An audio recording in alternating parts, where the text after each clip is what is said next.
Getting started with the LG SDK for mobile widgets. The agenda for this presentation is as follows. The LG SDK for mobile widgets is a set of tools that makes it possible to create widget applications for LG mobile phones. It is based on the Wide Web Consortium Widgets 1.0 specifications to conform web standards in the subset of the OMTP Bondi 1.0 candidate release feature set. It also includes some LG-specific APIs. The LG SDK has the following main components. Phone emulator simulates the environment of the mobile phone including PM, messaging, outgoing call, device status, camera, GPS, and multimedia. Phone emulator out simulates the incoming call and messaging related functions. Phone UI viewer emulates the content manager. A set of information panes provides useful functionality to view or modify the properties of a widget, events, model information, and used API lists. The LG SDK supports the creation of widget applications with the following main features. Creating a widget. When you create a widget, it automatically generates the minimal required widget files with a blank widget. Debugging and validating a widget. Installing a downloaded widget onto the emulator and running it on the widget viewer. If you have not yet installed the LG SDK, you should download it from the LG Mobile Developer Network site http://developer.lgmobile.com/ and install it. This is a tutorial of creating a minimal widget.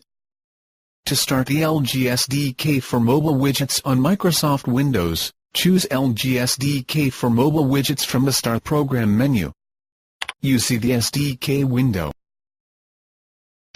By default, a sample Hello widget is included with the SDK. To create a widget, click User in the widget list, and click New on the right-click menu or press New in the widget menu. Empty one widget is created. You can rename the widget. To rename the widget, click on the widget name or select Rename on the right-click menu. Enter test1.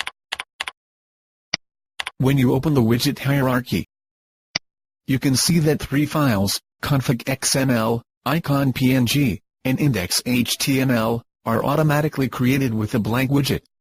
You can also create additional files such as JavaScript, CSS, and image files. In the following steps, you will learn about how to create each file and how to edit those files. In this step, create the main document which is called index.html. Like a web page, an index document contains the basic structure and content of the widget. It can be created using the HTML code. As the main document has been created automatically by the SDK, you can open and edit the document. To open the main document, double-click on the index.html node in the widget list.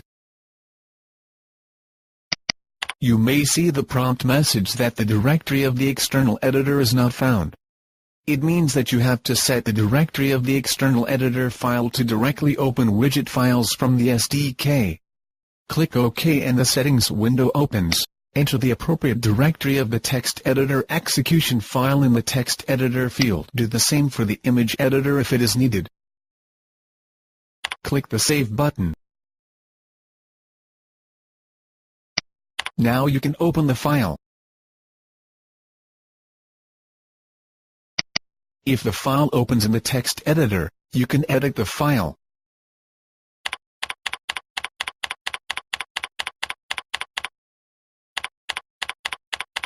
Then save the file. In this step, create the configuration file which is named config.xml. The config.xml file holds information on certain properties including widget size, position, and author information of the widget. Along with index.html, config.xml is the minimal required file for a widget. Open the configuration file and edit in the text editor. Then save the file. In this step, create image files. Additional files are recommended to be placed in each categorized subfolder. Make a subfolder named img for example. Place 3 button images in the img folder. In this step, add style and interactivity to your widget. Create a CSS file to add style and a JavaScript file to add interactivity. Add two subfolders, CSS and JS, for example. Then place two additional files, CSS and JavaScript file, in each subfolder.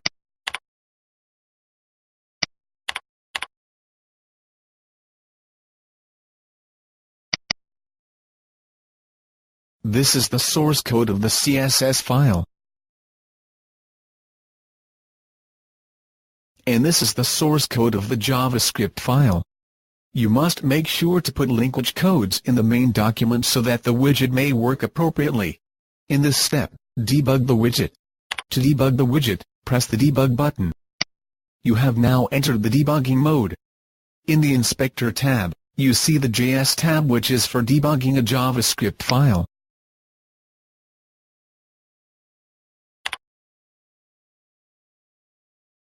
Set the breakpoint by clicking on the line number of the source code. Start debugging the widget and the breakpoint will be hit.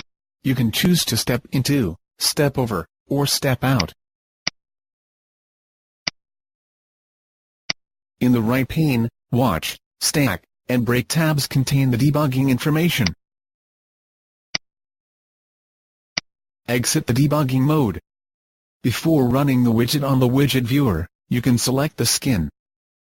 To select the skin, open the Settings window and select the skin file in the Skin field.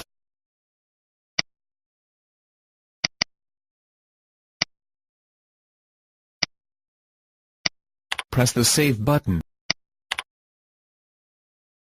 Now you are ready to run your widget on the SDK.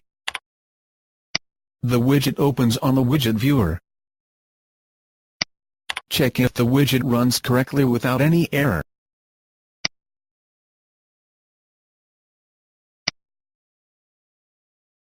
Once you have finished developing a widget, the widget files must be packaged into a single file format with the WGT file extension. To package the widget files, click Packaging on the right-click menu. Packaging completed message prompts. You see that the WGT file has been created.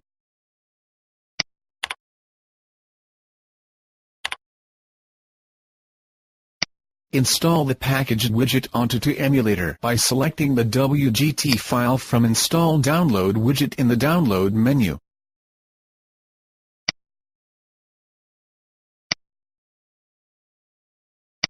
Successfully installed message prompts. Then you can see that installed widget files are loaded in the widget list. Run the installed widget. This is the end of the tutorial. Thank you.